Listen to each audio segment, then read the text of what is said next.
नमस्कार दोस्तों, हमारे चैनल M2S फैक्ट में आपका स्वागत है। मैं आपको बताने जा रही हूँ कवियत्री मीराबाई की जीवनी, उनकी रचनाएं और उनकी काव्यगत विशेषताओं के विषय में। तो आइए वीडियो को शुरू करते हैं।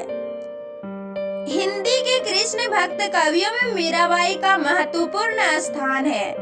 मीराबाई के जन्म काल के बारे में ठीक से जानकारी नहीं है।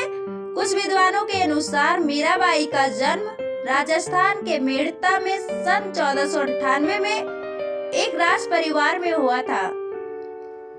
उनके पिता रतन सिंह राठौर एक छोटे से राजपूत रियासत के शासक थे।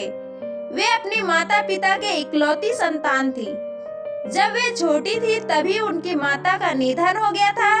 मीराबाई का लालन पालन उनके दादा की देखरेख में हुआ, जो भगवान विष्णु के गंभीर उपासक थे और एक योद्धा होने के साथ साथ भक्त हृदय भी थे, और साधु संतों का आना जाना इनके यहाँ लगा ही रहता था। इस प्रकार मीरा बचपन से ही साधु संतों और धार्मिक लोगों के संपर्क में आती रही।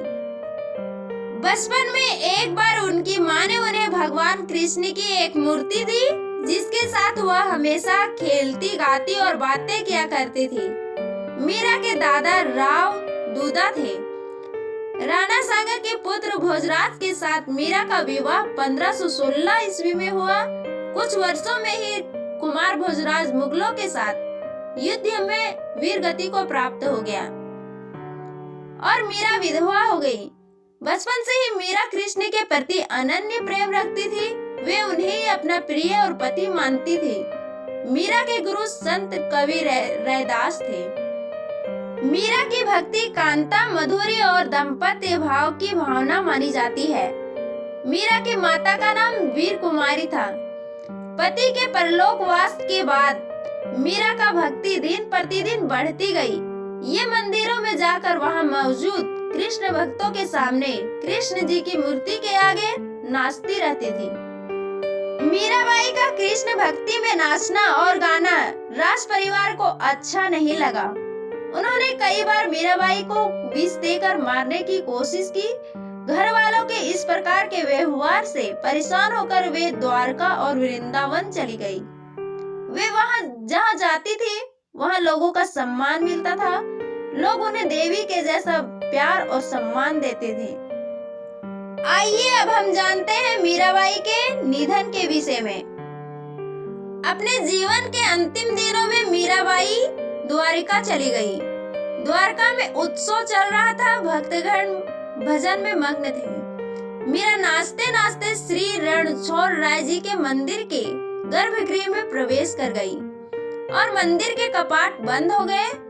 जब द्वार खोले गए तो देखा कि मीरा वहां नहीं थी। उनका चीर मूर्ति के चारों ओर लिपट गया था और मूर्ति अत्यंत प्रकाशित हो रहा था। मीरा मूर्ति में ही समा गई थी। मीराबाई का शरीर भी कहीं नहीं मिला। मीराबाई का निधन सन 1560 में हुआ। आइए अब हम जानते हैं इनकी रचनाओं के विषय में। मीराबाई ने विशेषता पदों की रचना की थी। उनके पदों की अनेक टीकाएं और संकलन बने मीराबाई के 4 काव्य ग्रंथ माने जाते हैं।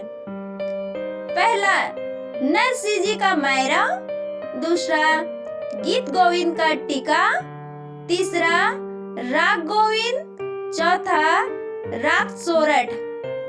इसके अतिरिक्त मीरा पदावली, मीरा की बल्हार, गरबा गीत, ये भी मीरा के रचनाएं हैं।